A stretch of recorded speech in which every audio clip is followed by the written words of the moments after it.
Hello, and welcome to Silent Nights of History. Imagine a city with almost no land of its own, no mountains, no fields, no mines, no great army. A place built upon the trembling skin of the sea, its foundations not of stone, but of faith and persistence. A city that should never have existed, and yet, for 1,000 years, it glimmered like a lantern upon the water, rich beyond imagination, serene beyond belief. This is Venice, the impossible city. If you close your eyes, you can almost hear it.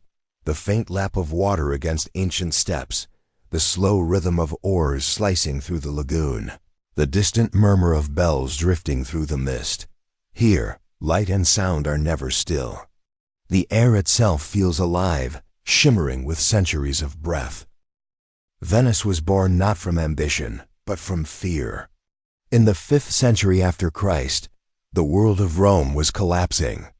Across northern Italy, proud cities that had once thrived under the peace of empire were being swept away by waves of barbarian invaders. The most terrible of them were the Huns horsemen from the east, whose approach was said to sound like thunder rolling over the earth. As the fires of their conquest spread, the people of the mainland fled, men, women, children, leaving behind the marble splendor of their Roman towns for the uncertain safety of the sea. They came to the shallow waters of the Venetian lagoon, a desolate wilderness of mudflats, shifting sandbanks, and salt marshes. Here, no army could follow them. The horses of Attila could not ride upon water. It was not a paradise they found, but it was a refuge. Among the reeds and brine, they built their huts upon wooden stilts. They fished, they gathered salt, and slowly, they learned to live between land and sea. From the beginning, Venice was a city of paradoxes, fragile yet enduring, poor in resources yet rich in imagination. To build on such a foundation was an act of defiance against nature itself. The Venetians devised an ingenious solution. They drove thousands upon thousands of long wooden piles deep into the soft mud, until they reached the firm clay beneath. These submerged forests became the hidden bones of their city. Upon them rose platforms of timber, then stone foundations, and finally, walls of marble.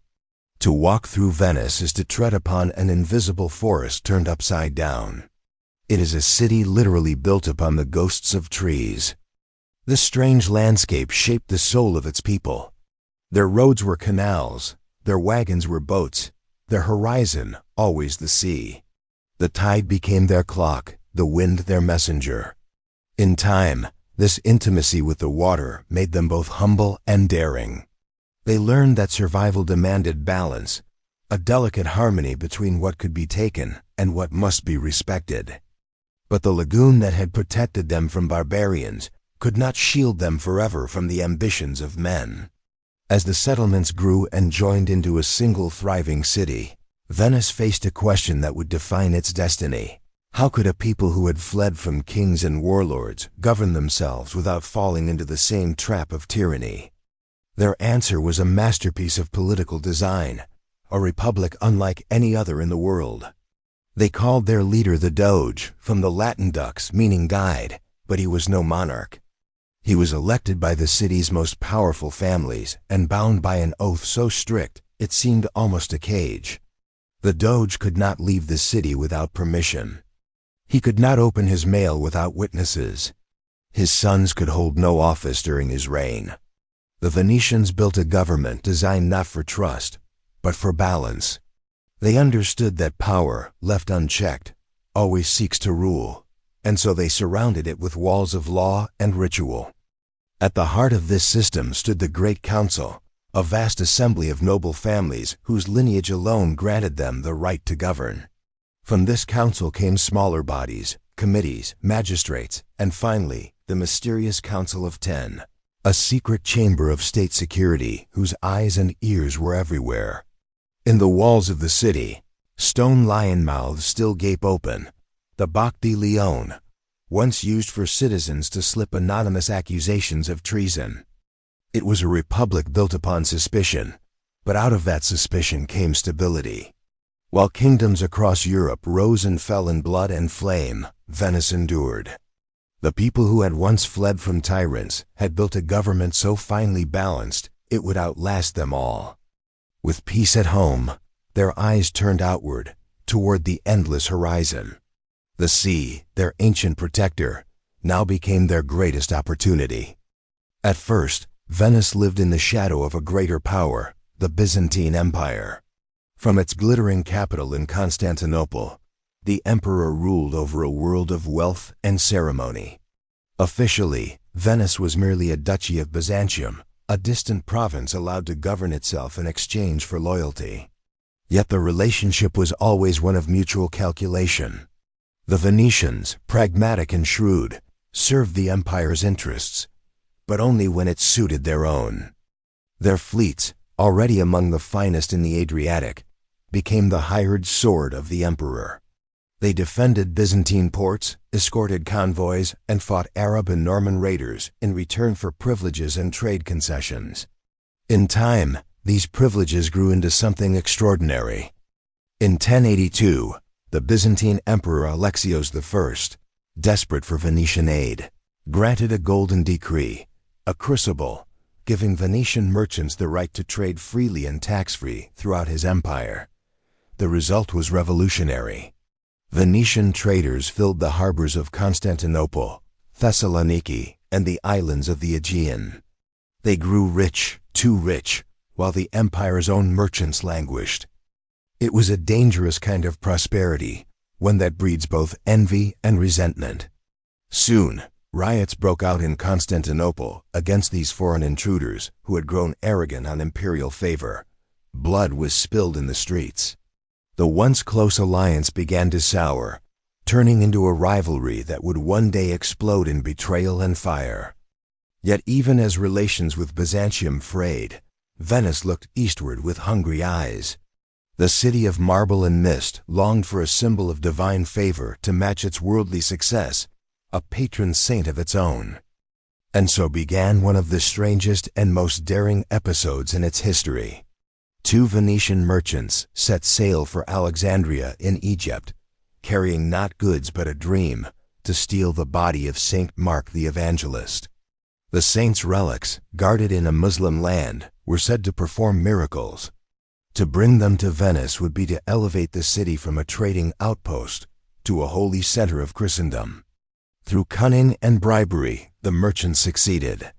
They hid the saint's remains beneath layers of pork, a clever ruse to ward off Muslim inspectors.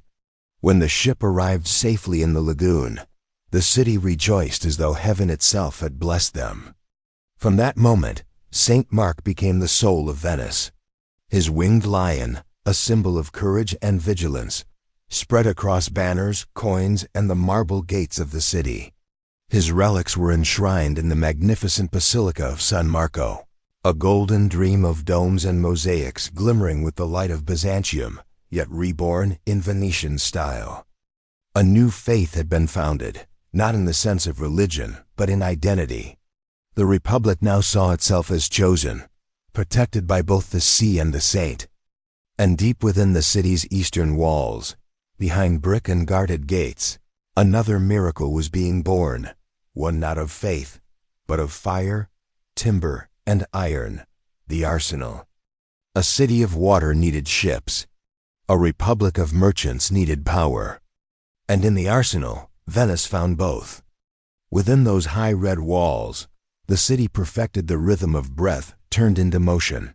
The arsenal was not a mere shipyard. It was a living organism that inhaled raw timber and iron and exhaled fleets. There, in a maze of workshops humming with the clang of hammers and the resin-sweet smell of pitch, the arsenalati, skilled laborers who passed their craft from father to son, practiced a magic of standardization centuries ahead of its age. Oars stacked by the thousands like rows of polished ribs, masts laid out as if they were spears for giants, ropes coiled into sleeping serpents, each the measure of a ship's need. Hulls slid down canals like newborns toward their naming, pausing before each station where specialized hands transformed wood into destiny.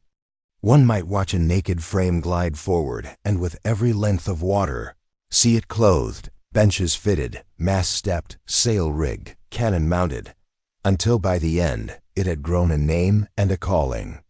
Visitors wrote in awe that a galley could be armed and launched in the time it took to dine, and even if that was legend, the legend reflected something true. Speed here was not haste but discipline. Precision made the impossible routine. The arsenal was the city's heartbeat, but Venice also understood the poetry of power. Each year, when spring's light ripened upon the lagoon and the sea smelled faintly of salt and flowers, the Doge boarded the Bucentoro, a floating palace of gilded splendor, and led a shining procession toward the open Adriatic. Bells carried their music over the water. From windows and landings, people leaned to watch a river of boats unfurl behind the great barge, banners trembling like birds' wings. At the mouth of the Lido, the world narrowed to horizon and wind. Silence gathered. The Doge lifted a gold ring that caught the sun with a star's pulse and let it fall into the waves with solemn words. "We wed thee, O sea, in token of eternal dominion." It was as if the city renewed vows with its oldest companion, promising fidelity to the waters that had given it birth. In that ritual, politics and prayer married. Venice declared both its dependence and its mastery, a union of humility and possession rare in the annals of statecraft. The sea, so often the veil of safety, could also be a mirror for ambition. At the dawn of the 13th century, a call to crusade crossed Europe like a wind in dry grass. Rome's voice promised redemption in distant lands. Barons and knights assembled their armor and pride. But ships were needed, and only Venice could supply them at scale. The envoys came to the Doge, an old man whose blindness sharpened rather than dulled his vision. Enrico Dandolo, iron-willed, audacious, as hard to bend as a keel. The bargain he struck was vast. The Republic would pause its mercantile life to forge an armada for tens of thousands, and the price would be immense, counted in silver large enough to astonish even a city used to reckoning in treasure. Yet when the Crusaders arrived, they were fewer than promised and poorer than required. Debts yawned wide. The new fleet waited in its moorings like a choir with no anthem to sing. Dandolo, who understood that necessity writes its own commandments, offered a solution seasoned with calculation. Let the Crusaders pay with service, not against the Saracen, not yet, but against the Christian rivals of Venice along the Dalmatian coast. Zara, pious, defiant, and inconvenient, was chosen. The decision bruised consciences. Some knights slipped away, but the mass of men, tethered by need, followed the Doge's outstretched hand. Zara fell, a harsh overture played in the wrong key, and winter hardened like salt. Then another chord sounded, a Byzantine prince in exile, bearing promises that glowed like embers in a dark room. "Restore me to Constantinople," he vowed, "and you shall be paid. The east will bend toward the west. The sea lanes will open like a door on a summer night." Venice had always lived with its face turned toward that city of layered splendors. Domes like moons, forums crowded with traders, a harbor where masts forested the sky.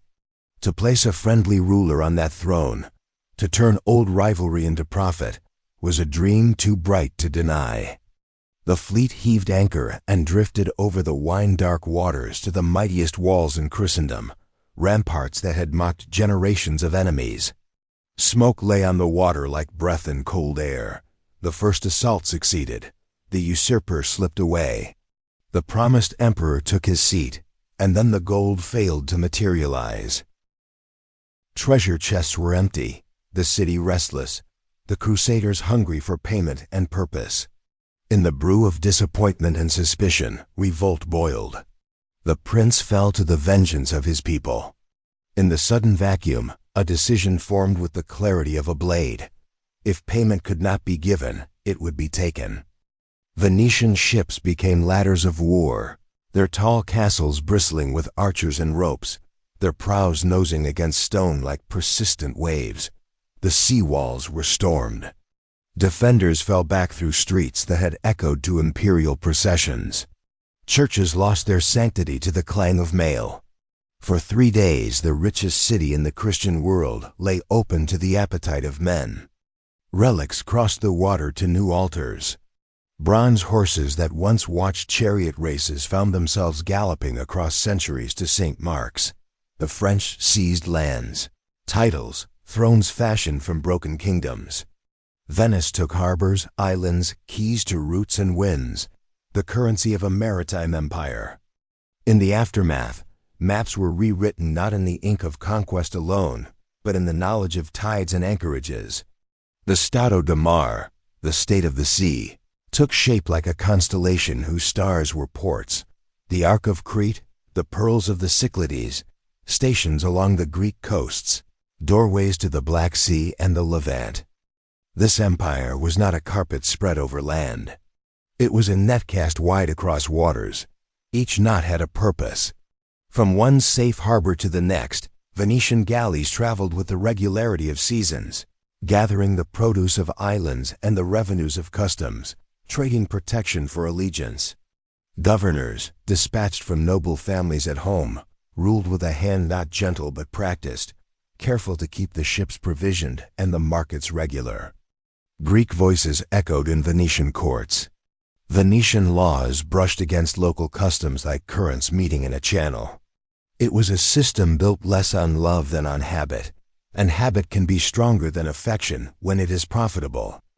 Out on the swells, the merchant galley became the city's second emblem after the lion.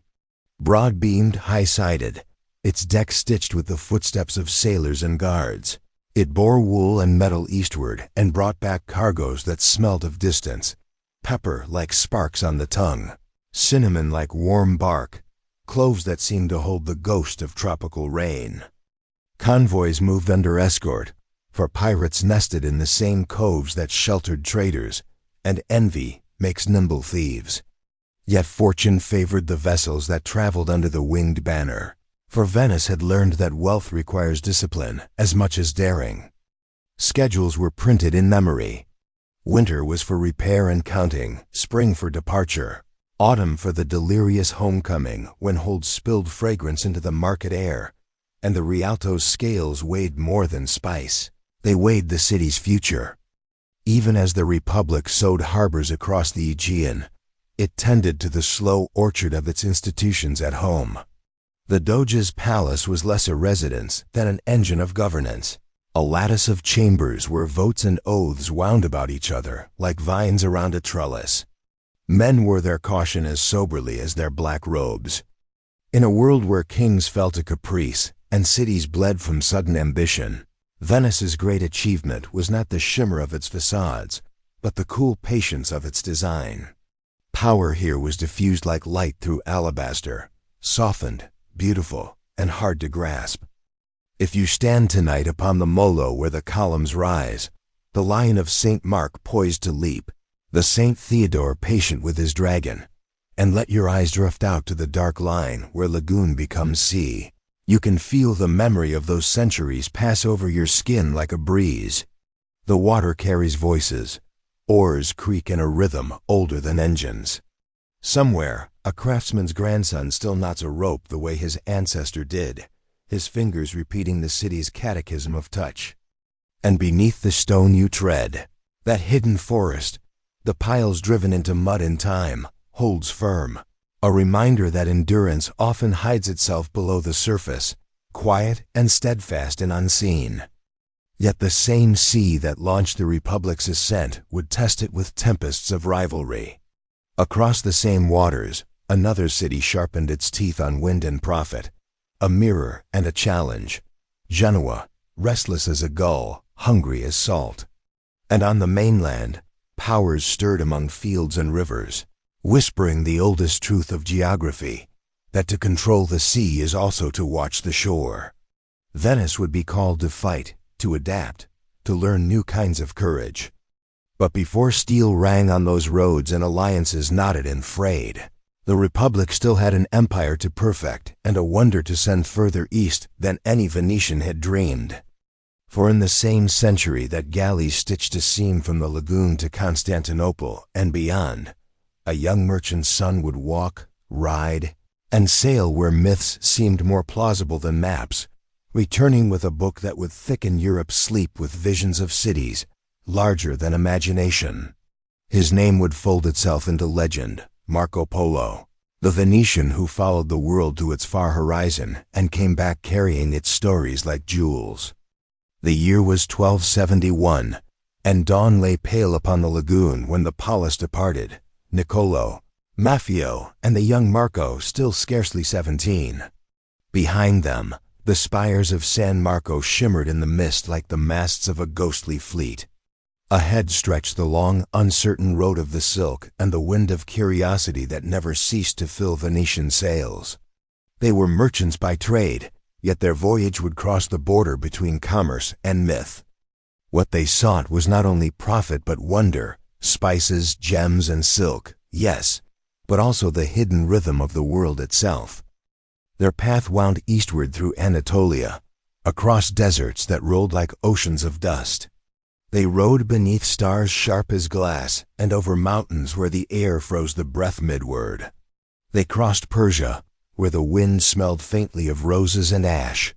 They trudged through the snow-clad passes of the Pamirs, the roof of the world, until the horizon seemed made of sky alone.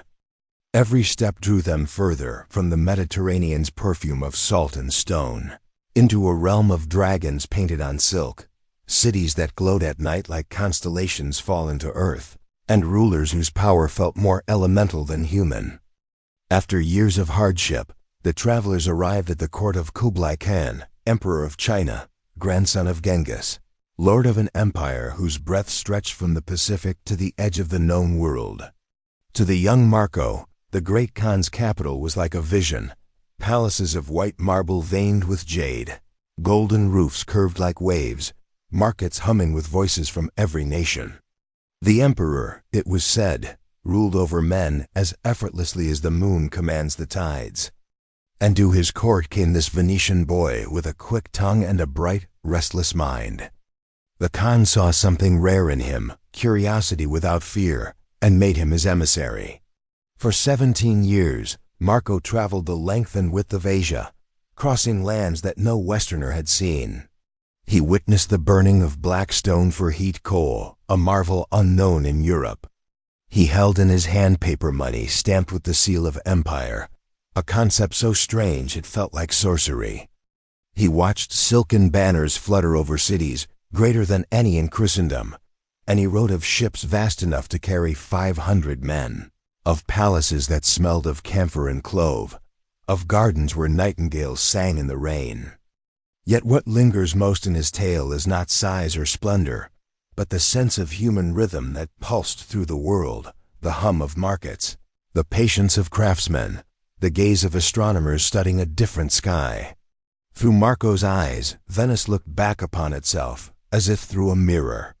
In the canals and courtyards of home, there were echoes of those far-off harbors, the same thirst for trade, the same belief that knowledge was the rarest treasure. The boy who had left the lagoon returned as a man who had seen the globe as a single living circuit. When the Pallas finally came home after 24 years, the city barely recognized them. Their clothes were Mongol, their language softened by foreign tongues. Legend says they slit open their threadbare robes before their astonished relatives and spilled out a river of hidden gems, rubies, sapphires, emeralds, the condensed light of half a world.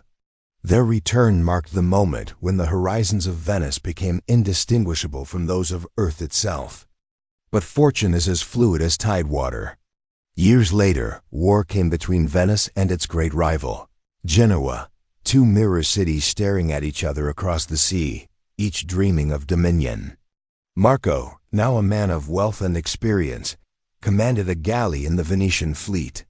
At the Battle of Curzula in 1298, the sea turned red beneath the ships, and the wind carried the smell of smoke and pine. Venice was defeated. Marco was captured. In his Genoese prison, he met a writer of romances, Rustichello da Pisa, and there, in the dim light of the cell, dictated his memories. The travels of Marco Polo would become a river of wonder running through the Western mind. To some, it was truth. to others, fable. But whether his readers believed or doubted, they dreamed. His pages became sails for those who would come later: Columbus, Magellan, the long lineage of those who sought to measure the world by the compass of imagination. By the time his words began to spread, Venice had already transformed his journey into metaphor. It too was a traveler, a city forever moving, though its buildings stood still. Its empire of islands, the Stato de Mar, now shimmered across the map like a constellation of ports, each one a mirror of the lagoon: Corfu, Crete, Cyprus, the Cyclades, the coasts of Dalmatia. Together they formed a chain that linked east and west, a maritime Silk Road of their own making. This empire was unlike any other. The Venetians did not hunger for land, they desired the currents between. They ruled not through legions but through ledgers. Their power was the invisible geometry of trade winds and contracts, a system of tides measured in coin and cargo. And at the center of this delicate web, Venice pulsed like a heart, sending forth its galleys and drawing back wealth with each beat.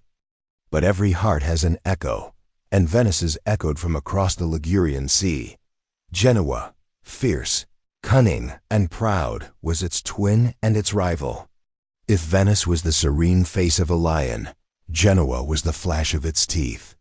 For generations, the two cities watched each other like duelists circling in silence. The inevitable clash came in 1378, when ambition, trade, and wounded pride tangled into war. It began with brilliance on Genoa's side, a sudden strike that pierced even the Venetian lagoon. Their fleet swept in like a storm, breaking through the outer defenses and seizing the southern port of Chiaga. For the first time, an enemy fleet lay at the gates of the city itself. Panic rippled through the canals. The bells of San Marco rang not for ceremony, but for alarm. In the Doge's palace, the councils met by candlelight, the flames trembling with every argument. Venice was starving, blockaded from the sea that had been its lifeline since birth. In that hour of despair, the Republic turned to a man it had once cast into prison, Vetter Pisani, admiral and patriot. Released and reinstated, he proposed an audacious plan, not to meet the enemy head-on, but to trap them as they had trapped Venice. Under cover of darkness, the Venetian fleet slipped south, scuttling old ships filled with stone at the narrow exits of the lagoon.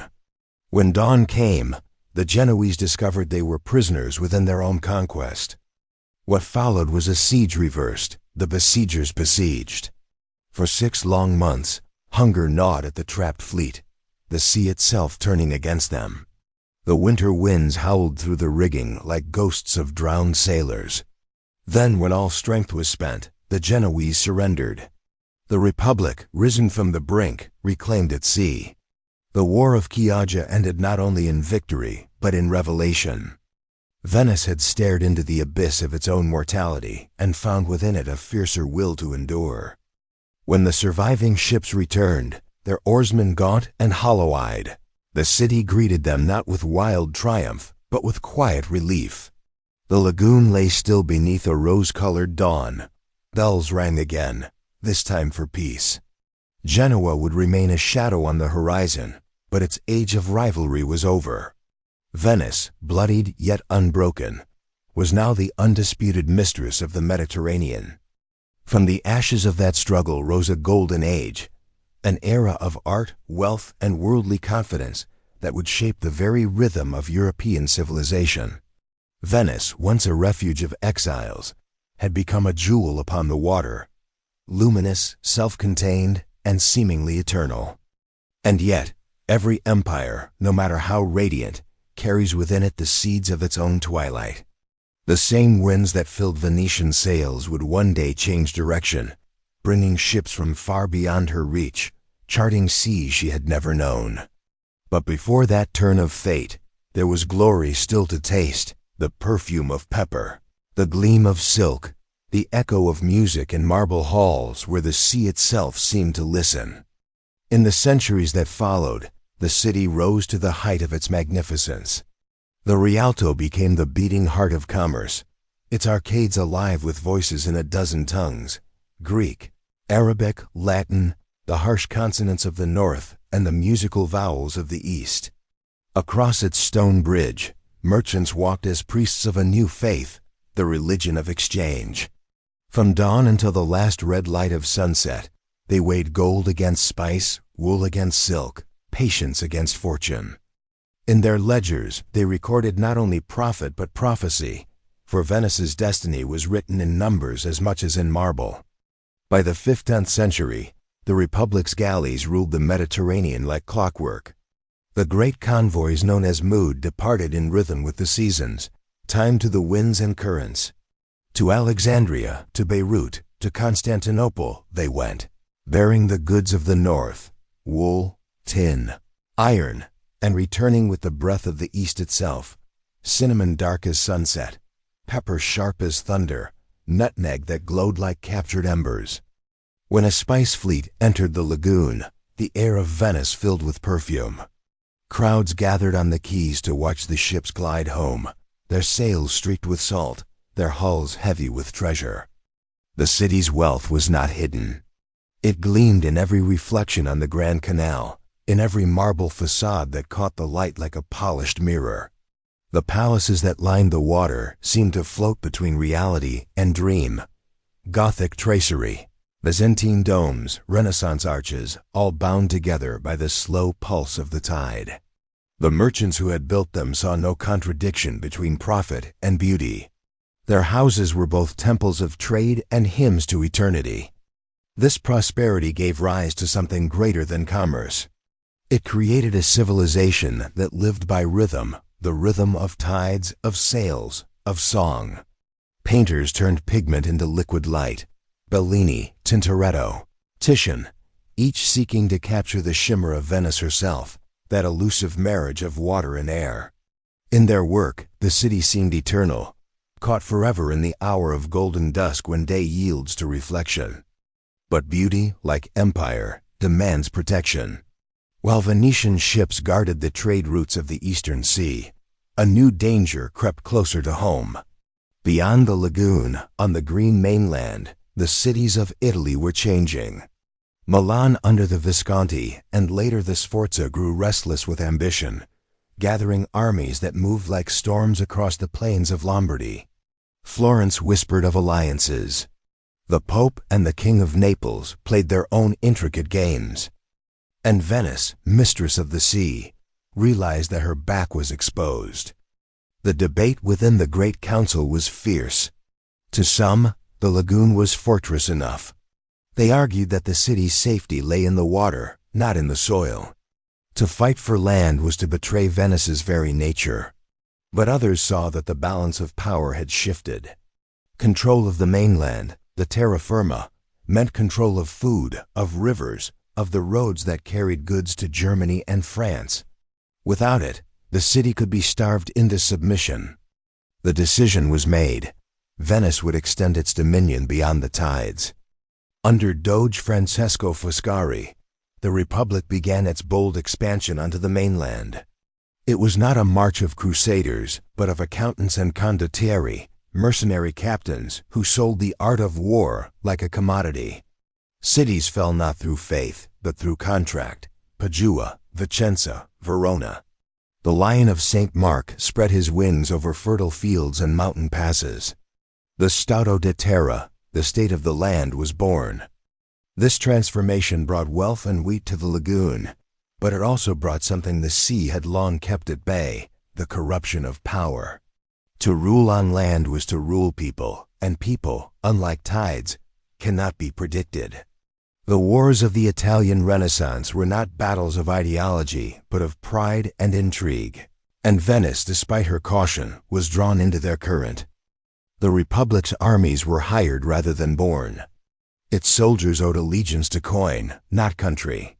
The condottieri who commanded them, men like Carmagnola, Coleoni, and Gattamelata, were both artists and merchants of violence. They fought with calculation, avoiding ruinous slaughter, for a dead army earns no pay. Their loyalty, however, was as changeable as the wind. A single richer offer could turn an ally into an enemy overnight. Venice, ever suspicious, surrounded her generals with eyes and ears. Envoys of the Council of Ten watched from behind the tent flaps, sending coded reports back to the palace. The price of survival was vigilance. When Carmignola, the brilliant condottiere who had won victories against Milan, began to show hesitation, whispers of treachery filled the council chambers. Was he plotting with the enemy? Was he too popular among the troops? The Republic acted swiftly and without mercy. Carmignola was summoned to Venice, welcomed with honor, and then quietly arrested. One spring morning in 1432, beneath the open sky between the columns of San Marco, the executioner's sword fell. His death sent a message that echoed across Italy. Venice rewards loyalty, but it worships stability. No man, however mighty, stands above the state. It was a chilling lesson, and yet within those same years, the city's golden age burned brightest. The spice fleet still returned laden with wealth. The gondolas still glided beneath bridges heavy with lanterns, and the night air still carried the mingled scents of salt and perfume. To walk through Venice then was to move through a living symphony, the murmur of merchants, the splash of oars, the distant chords of Vivaldi's predecessors echoing from shadowed windows. The city had learned to hold contradictions in balance. Its palaces were serene while its politics were ruthless. Its merchants were devout while its priests obeyed the state. Even its gondolas, stripped by law of ornament and painted in the same somber black, seemed to embody the Venetian creed. Outward modesty, inward magnificence. Beneath their plain lacquer, velvet cushions and inlaid wood whispered of hidden luxury, as if the city itself wore mourning for its own excess. Yet Venice's genius lay not only in wealth or restraint, but in control. It ruled not just trade, but thought. Across Europe, the Inquisition's shadow stretched long and dark, but in Venice, it took on a different shape. The Republic allowed no foreign authority to threaten its peace, not even Rome. The Venetian Inquisition was its own, tempered by the same pragmatism that guided its politics. 3 noblemen, appointed by the state, sat in every trial beside the clergy, ensuring that no zeal outran reason. This delicate balance between faith and freedom, discipline and decadence, allowed Venice to remain a sanctuary of order in an age of turmoil. And yet, while she watched over herself so carefully, the horizon beyond her sight was changing. Far to the east, a new power was rising, one that would challenge her dominion not through intrigue or faith, but through sheer might. The crescent banners of the Ottoman Turks had spread across the old Byzantine world, and in 1453, the impossible happened. Constantinople fell. The city that had once been Venice's master and rival alike was now the jewel of a new empire. The gates to the Black Sea, the arteries of trade, were suddenly guarded by another civilization's hand.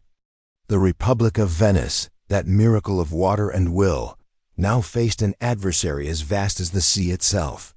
Its galleys would soon sail not in pursuit of profit, but in defense of survival. And on the distant shores of Cyprus and Crete, the Lion of St. Mark would bare its teeth for the last great time. The fall of Constantinople in 1453 sent ripples through the heart of Venice like a tremor beneath calm water. The Queen of Cities, the great Christian capital of the East, was now Ottoman. Its iconic domes were crowned with crescents, and its harbors bristled with ships bearing strange, silken banners. For centuries, Venice had treated the eastern Mediterranean as her private sea world of familiar currents, mapped, measured, and mastered. But now, just beyond the horizon, a new empire had unfurled. It was young, powerful, and seemingly unstoppable, with armies that marched as one and a fleet that grew like a gathering storm. In the gilded palaces of the Doge, the great council convened in an uneasy silence. The news didn't arrive like a thunderclap, but as a slow, heavy realization that the very axis of global power had shifted. The Republic, its maritime dominionets, precious dado, Demard, pinned on a network of ports that now found themselves in the shadow of the Sultan. Cyprus, Crete, Corfu outpost felt the encroaching presence of a vast and hungry empire pressing at its gates. At first, Venice tried the language it knew best, diplomacy. Ambassadors were dispatched to Istanbul bearing gifts of Venetian glass, gold, and carefully worded courtesies. Treaties were signed with meticulous hands, their ink diluted with mutual suspicion. For a few decades, this fragile peace held a truce between the merchant and the conqueror. Venetian galleys still docked in Ottoman ports, and Turkish spices and silks continued to fill the warehouses of the Rialto. As always, trade made for strange allies. But beneath the surface, the old current of rivalry gathered strength. The seas became a chaotic frontier where pirates, corsairs, and opportunists thrived in the blurred lines between truce and war. The Republic's colonies became frequent targets, its merchants taken as hostages, its garrisons besieged. The Adriatic, once a Venetian lake, grew restless and dangerous again. And then, in 1570, the Ottomans struck in earnest. Their target was Cyprus, the crown jewel of Venice's island empire, a treasure that caught both the sunrise and sunset upon its golden coasts. The Sultan's fleet descended upon the island, its black sails blotting out the horizon. The Venetian defenders fought with desperate courage, but they were hopelessly, tragically outnumbered. News of massacres and sieges reached the Venetian lagoon, carried by trembling survivors. Shaken from its long, cautious stance, the Senate made a desperate plea to all of Christendom. And in Rome, an answer came. Pope Pius V forged what he called the Holy League of Fragile, last-ditch alliance of Christian states. Old rivals like Spain, the Papal States, Genoa, and the Knights of Malta joined hands with Venice. It was less an act of unity than one of pure necessity, but for one fleeting moment, Europe breathed with a single lung, united by a common fear. From the legendary arsenal of Venice came the greatest fleet the city had ever launched. Hundreds of galleys took to the sea, their oars rising and falling like the pulse of a single, massive creature. Among them were 6 monstrous new ships called galleas, floating fortresses, high-walled and bristling with cannons. The sea itself would soon test them in the most colossal naval battle it had seen since ancient times. The morning of October 7th, 1571, dawned over the Gulf of Patras. 2 immense armadas faced one another across the water of the Ottoman crescent against the Christian cross. The sea was eerily still, as if holding its breath. On the decks of the Venetian ships, men prayed beneath banners painted with saints and the iconic lion of St. Mark. Some wept. Others sang hymns to bolster their courage. And when the first wind finally rose, carrying the sound of drums and horns across the water, they lifted their eyes to a clear blue sky that would soon be torn apart by smoke and fire. The 6 mighty galleas were towed forward, ahead of the main battle line, their cannons glinting in the sunlight. As the Ottoman fleet advanced in its traditional crescent formation, a thunderclap of cannon fire rolled across the Gulf. The shock wave shattered the morning calm, and a rain of wooden splinters fell upon the sea. One by one, the great Ottoman galleys met the Venetian broadsides and broke apart like kindling. Then the 2 fleets collided. It was a maelstrom of wood against wood, man against man. The Battle of Lepanto wasn't a sophisticated war of tactics. It was a brutal, grinding contest of endurance. Ships locked together in chaotic snarls of broken oars and burning sails. Muskets roared, swords flashed, and the clear blue water turned dark with blood. Venetian soldiers fought shoulder to shoulder with Spaniards and Maltese knights, their armor gleaming beneath the storm of smoke and fire. And then, amid the chaos, a decisive moment, the Ottoman flagship fell. The sacred banner of the Sultan, bright with golden script, was pulled down. In its place, the Lion of St. Mark was raised, a defiant symbol against the smoke-filled sky. A roar went up from the Christian fleet. As for the first time in living memory, The seemingly invincible tide of Ottoman expansion had been turned. When the day finally ended, the Ottoman fleet was in ruins. Thousands of Christian galley slaves, chained to the oars of the Turkish ships, were freed, their chains triumphantly cast into the sea. The waves shimmered red in the setting sun, but in that crimson light, Europe saw deliverance. When word of the victory reached Venice, the city erupted in a joyous clamor of bells. The Doge and his council knelt before the altar of St. Mark's Basilica, their tears of relief mingling with the smoke of incense. For one radiant moment, it seemed the Republic had been reborn, its lion's roar echoing across the Mediterranean once more. Yet, like all great triumphs, this one carried the seed of melancholy. The victory at Lepanto was glorious, a morale boost for all of Christendom, but it changed very little in the grand scheme of things. The Holy League, its purpose served, soon dissolved back into its old jealousies and rivalries.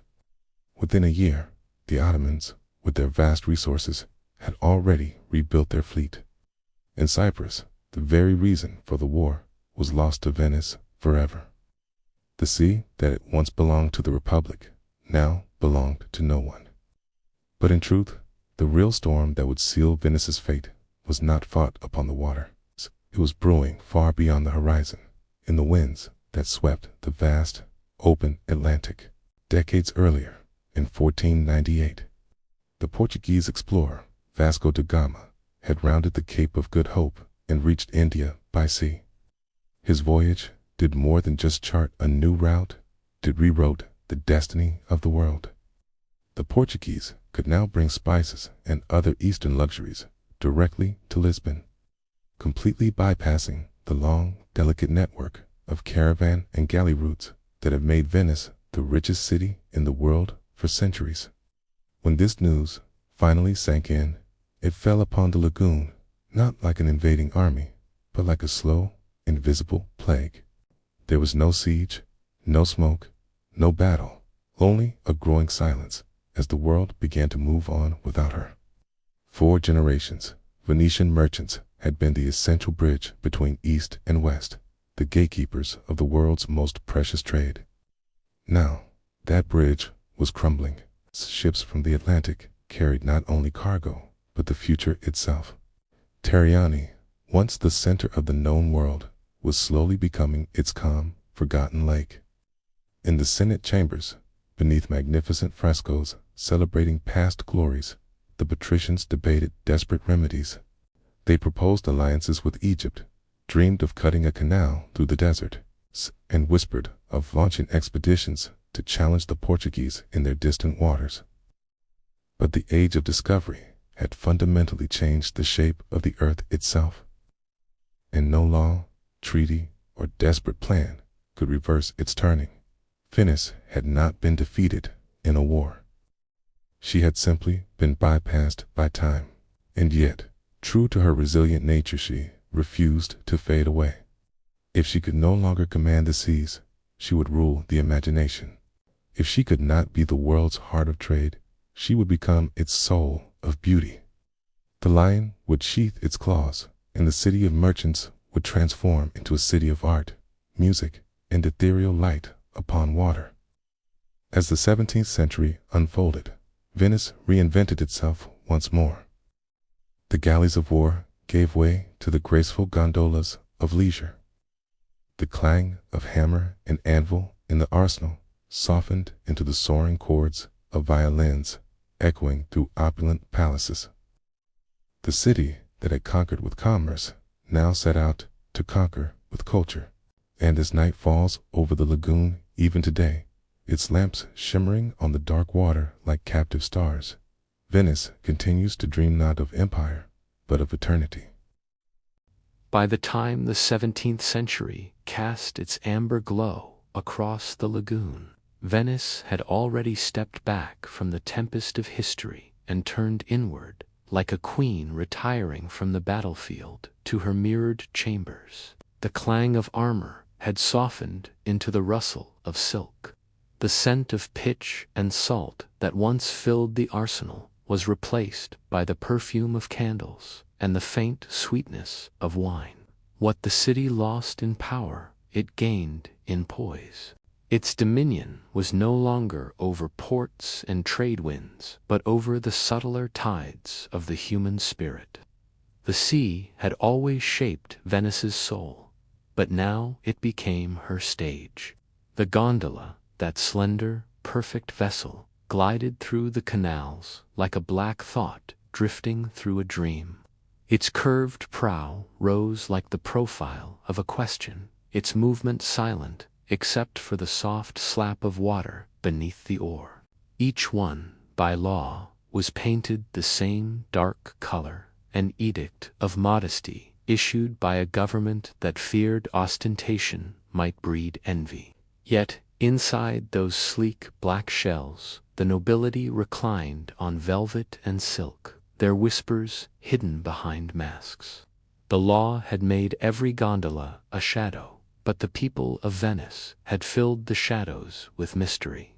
To float through the city at night was to move through living reflection. The palaces glimmered in the water, as if the lagoon itself were dreaming of marble. Lanterns swayed from the prows of passing boats, their light trembling over the ripples like small, wandering souls. From behind closed shutters came laughter, a burst of strings, the muffled applause of an unseen audience. Venice had become a theater without walls. The carnival season gave this hidden life its mask and its permission. For months, the city abandoned the ordinary boundaries of class and decorum. Under the spell of anonymity, senators and servants danced side by side. The white paper botta, the long-nosed medico della peste, the black velvet domino, each disguise turned the wearer into both someone and no one, equalized by mystery. The canals became corridors of flirtation and intrigue. The churches filled with music, composed for masked lovers who would never know one another's names. It was in this age that a red-haired priest named Antonio Vivaldi began to write music that captured the soul of his city. His violins imitated the sigh of the wind through narrow alleys, the shimmer of sunlight on the Grand Canal, the sudden storm of summer rain. His Four Seasons was not merely sound, it was motion, water transformed into rhythm. Listeners said they could see Venice in every note, the graceful sway of the gondola, the flicker of lamplight, the pulse of beauty trying to escape its own melancholy. Painters, too, turned their gaze upon the city with a devotion that bordered on love. Canaletto painted her with the precision of a cartographer and the tenderness of a son.